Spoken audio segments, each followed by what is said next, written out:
get started. So I'm Vaughn Adams, I'm a sales engineer with LogRhythm out of the Philly area, cover Pennsylvania and Delaware. Been with LogRhythm about 3 years. I was a customer. I was that customer that's going to pay my butt. So they decided to hire me. I was a customer for about 5 years. Actually, I think Sally used to work with Sally as a customer.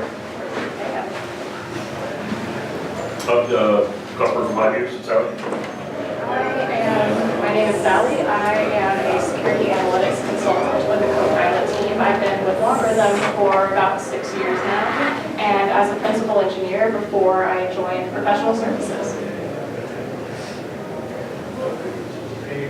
All right, we had this set up, as you might have heard the pitch before, it's a choose your own adventure. We're just going to take a quick poll, 1, 2, or 3, of which path we want to take. We have roughly 20 minutes of material that we'll run through with some tips and tricks, building tips and tricks at the end. So no matter which path we take, we'll end up with building some data tips.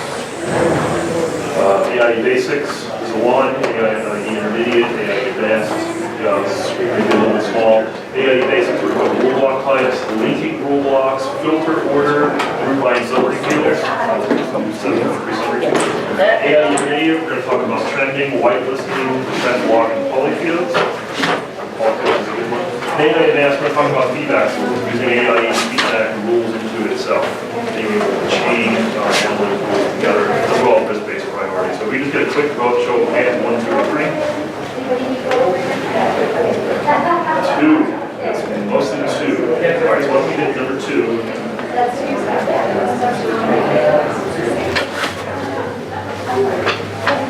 Alright, so in intermediate, we're going to talk mainly about the behavioral rule blocks. It's a really complicated topic, and I could do an hour on statistical rule blocks alone. So if you'd like, come talk to me later, we can discuss that. But let's jump right into it. I think there's some really interesting use cases you can do with them, but they're not the easiest to understand right out of the box. So we have 3. We have whitelist, statistical, and trend. Whitelist is going to compare 2 data sets, one to the other.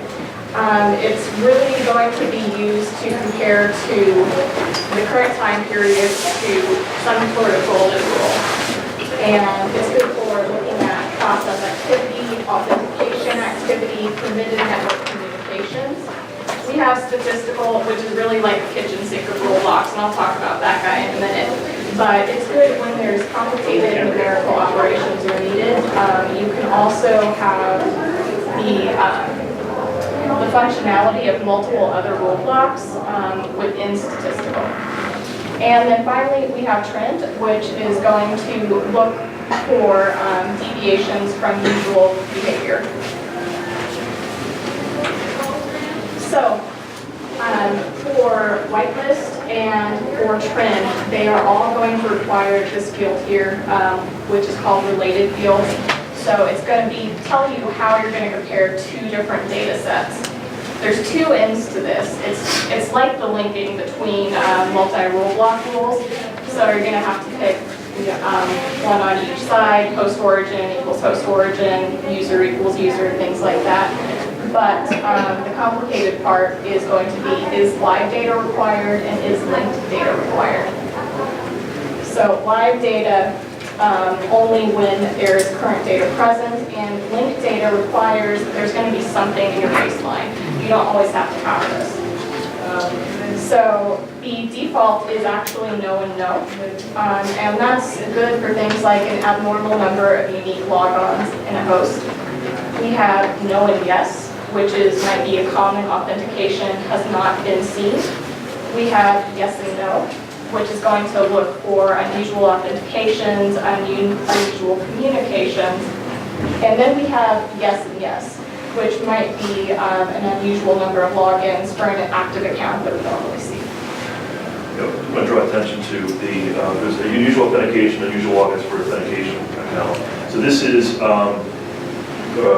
for an active account, because we may want to monitor just active accounts. We don't want to alarm when somebody that a new account was created, they start to log in, and it's an abnormal login because we haven't seen this in the past 7 days. Well, yeah, it's a new account. So yes and yes will be an example where we want the link data and the live data required.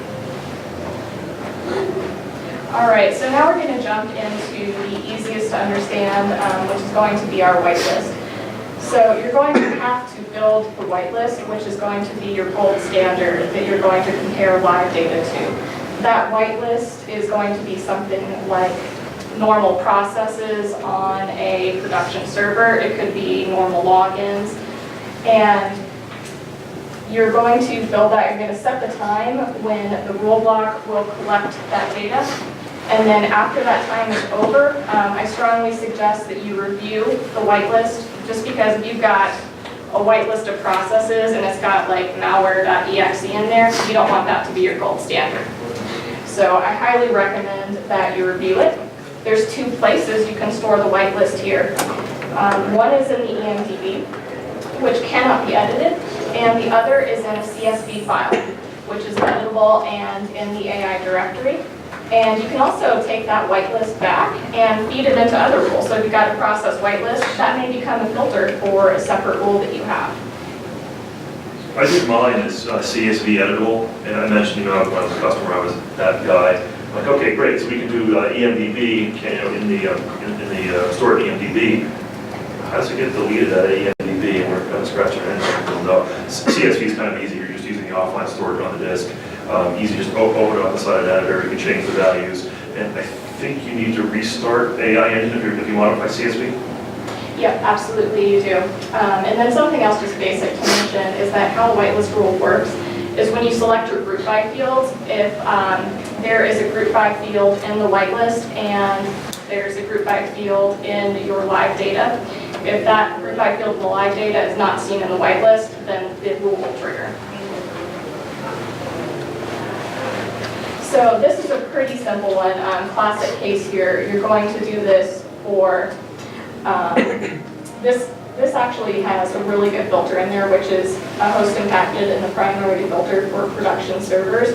So this is looking at normal processes. So if malware slips in there, somebody is running something they shouldn't be or installing something they shouldn't be on the server, which of course never happens. This is the one you're going to want. And I slipped the primary criteria filter for host impacted in there, just because you're probably going to want to narrow down your data sets for any of the behavioral rules. You don't want to compare apples to oranges here, so you might not want to compare workstations to servers. I used a similar one in my environment on whitelisting, but I did it on server network activity. We had kind of weak network controls where we couldn't implement hard preventative control for not going on data for various reasons. So I did this as a protective control. Let's whitelist what we think is normal, and then it's alarm when we have something that's abnormal. And I used it was group by IP. Yep. And when you relate the two rule blocks as well, you don't have to have the fields match up. So you can have host origin equals host impacted. They just have to be of the same type. All right, now we're moving on to the big guns, which are going to be trend and statistical. I just wanted to slip this slide in here because these are going to be the hardest rules to implement in Tune. They're going to use the most memory and they're going to use the most CPU potentially. So what you're going to want to do is narrow the log sources down if you can. If you come talk to us later, or if we run a presentation of basics, we're going to talk about filter ordering rules and how that impacts performance. So that's really important to think about when you're building these rules. Also, your expressions tab, the analysis that you can perform on the data will be different depending on what you select in your group by. So if you select a group by field here, you cannot use that in any of your data expressions. So that's something to think about as well. These are really powerful, but just remember they're separate from the whitelist as there's no visibility into the baseline or lifetime period here. All right, trend rules. So here we're going to compare two sets of data. Similar to the whitelist, we have our baseline data and we have our live data. The difference here is that the baseline data is constantly moving forward in time. So it's looking for changes pretty similar to the whitelist, but those baseline and lifetime periods are always moving along. So you have your lifetime period, your baseline period specified, And then you have your evaluation frequency. So the evaluation frequency is how often your live time period is compared to your baseline time period. And all of these values have huge impacts on memory. The larger your baseline time period is and how often you evaluate your live time period against your baseline time period. So watch out for that and make sure that these are reasonable values, meaning generally 1/3 of the live time period is what you're going to want your baseline to be. But you can definitely do that less frequently if you want. Again, specify your log sources in the log sources tab or use your primary criteria to limit the scope. Then the rebuild piece too, because once you build the trend, every now and then, you may have to pause it because you got something weird going on in the baseline. Yeah, and that's a really important thing. So just like you don't have to set AI rules to alarm immediately, if you set these rules to a learning time period, that baseline will build, but the rule will not alarm. So I would recommend doing that for most rules, especially most trend rules, especially ones that have a really long baseline time period, like 30 days.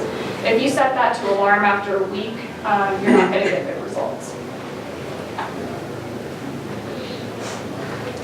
All right, so this is one that I have actually used and has been very successful for me in several different occasions. So this is looking for a user that is not logging in from a normal location. So maybe the user logs in for Denver every day, and then they log in from maybe Southeast Asia the next day, or China,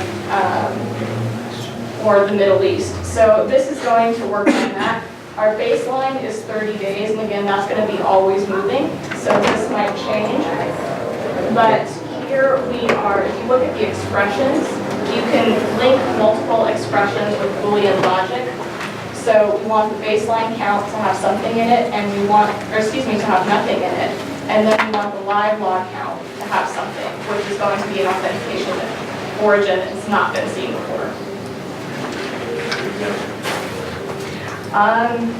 Let's see, I actually had a customer with different vendors. The vendors had accounts, and they were not supposed to be sharing the same vendor account. It was one vendor, one account, and this actually caught the vendor had given his account to a separate colleague to use in a different state. So that was a pretty good catch off of this rule.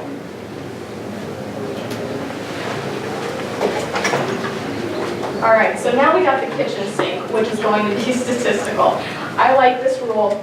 It's highly complicated. So this really only analyzes one set of data. It only analyzes your live time period, but you can compare that to set rates for log count, unique values, average, sums, as well as much more complicated logic. You can put C# in there. Although you do have to talk to somebody in professional services to unlock that particular value. Because you're going to want to be really efficient with that, or you can tank the memory pretty easy.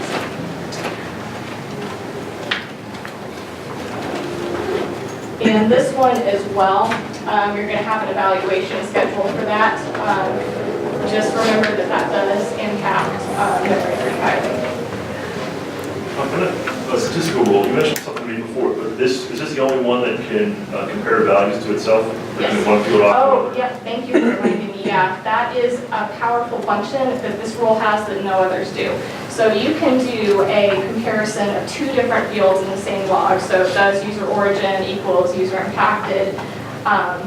Does host origin equal host impacted, or a different IP in the log? And I think we're going to have an example of that next, if I recall. So, yeah, this is your guy. Change yours.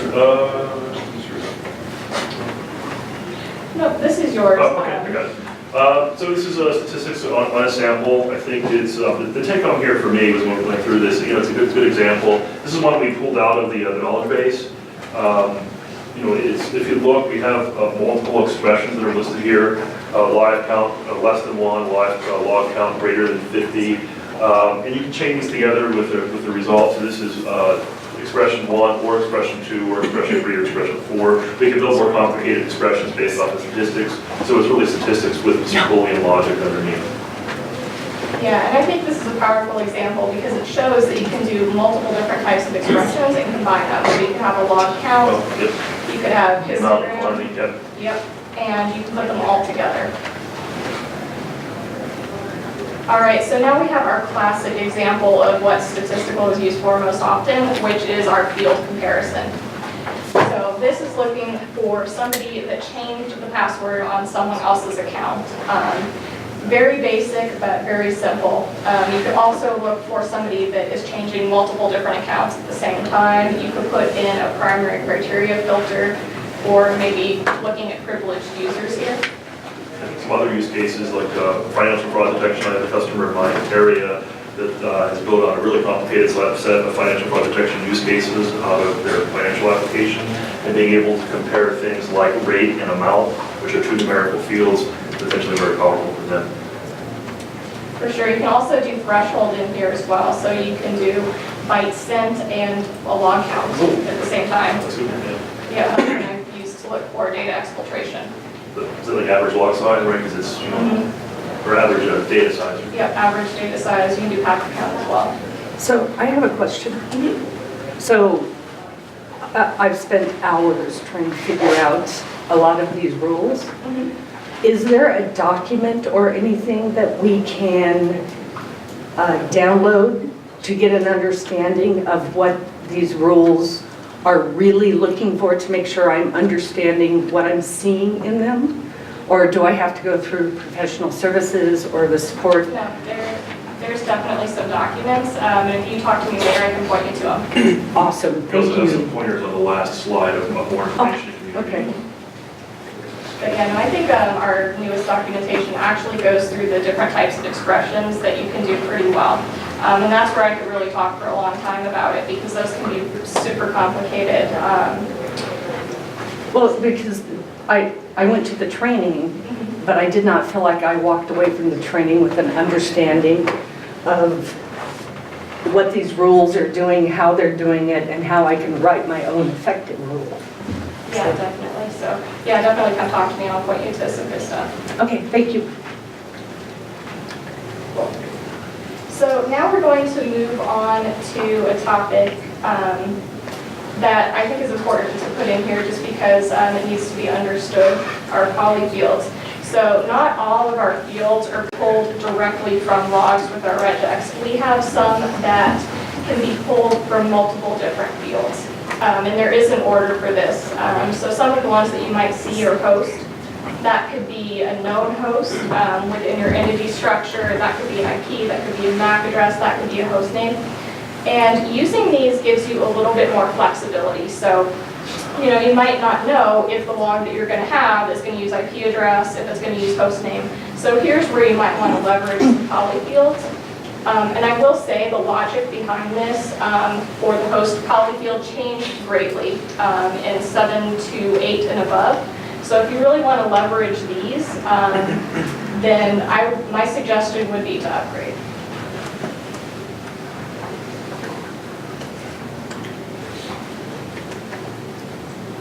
When do we hit the tips and tricks? Because I think we're supposed to run until 4:20, 3:20? Oh yeah, I've got a little bit wordy here, so. And these slides will be available for download. We'll have the videos on the community. Also reach out to us, see us at the event tonight in the hall. Whatever it is. Giving you a quick preview of advanced here. Ooh, that was awesome. And yes, speed course. Got it. All right. So these are some general rule building and rule tuning tips and tricks that Juan and I have both seen over our long career at Logarithm working with this. So the first thing that I would do whenever you want to build a custom rule is identify a use case. You know, what are you looking for? Does this have a business value to you? If it doesn't, if it isn't actionable, it might be better as something like a report or a saved investigation. And is there a response? Are you going to run a smart response? Are you going to create an incident in another system? Do you need to run a playbook, which is an awesome feature of 7.4. And I believe Rob is doing a session on playbook. Rob McGovern. Yeah, there is. There's a lot of sessions on this. Think of it in terms of the business value too. If this alarm fires, what am I going to do as a result of this alarm? If the answer is nothing, then you might want to rethink the use case. Yep, absolutely. And I also did a tips and tricks webinar where I went through a couple of specific use cases for playbooks as well, which is pretty cool. So also, before you just start throwing rules on there, or actually as well, when you enable KB rules, just make sure that you have the log sources and you have the list. So you might want to just run an investigation with similar criteria first, just to see how much it will return, and that's going to help you with your resource utilization. Let's see. I won't run through all of this due to time, but... I do want to call out third bullet, which is using a minimum set of group by fields. Group by fields affect logic. Oh, we have 5 minutes left? Okay, so we can do this. Group by fields do affect logic, so it affects performance on the system, use a minimum number. In previous versions, 7.2 and earlier, we included a lot of group by fields because we wanted to get additional information in alarms. Like an alarm fires, get a notification, it's on the group by fields. 7.3 and above, we have these AIE summary fields, which include optional information, which will get sent to you as a notification, or in the web console on the block. So if you have older rules that you've customized and you've included additional group by fields, you could potentially skinny them up on 7.3 and do it by using the AIE summary. Absolutely, it's completely a best practice to use the minimum number of group by fields. All right, rule tuning. Rules do not need to alarm during a tuning phase. You can look at it through the web console. You can run investigations off of it, as I often do. Watch out for highly unique fields like URL, especially if you're going to use those in a threshold or even in a behavioral rule block. If you have spooling DAT files on your system, I don't know if that's an issue anyone has ever encountered, that is generally a symptom of a rule that needs to be reworked. And make sure you tune out false positives, and once you've got that to a low rate, your rule is ready to go. And there are lots of resources at Community. The Copilot service is here to help with custom use cases. And if you guys think of anything cool, definitely post it on the community. I like to see what everyone comes up with. So you mentioned there was some updated documentation on analytics. Is that in the console or is it posted on Community somewhere? It's in both.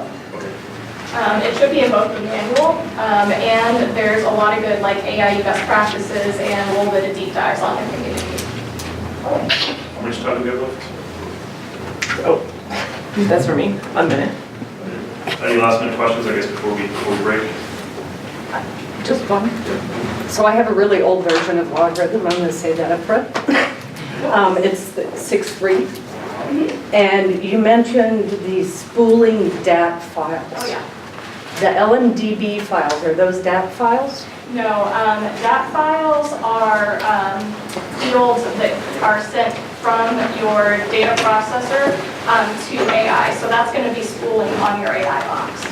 If you have an all-in-one, which you may, it's going to be in the AI, one of the AIE directory. I think it's in the data directory. You'll see a ton of DAT files. If you see them, you know that you have a rule that probably isn't coded right. Okay. And go back into the console, the AIE portion. It gives you like CPU, memory usage. So there's some ones you probably want to bring back in.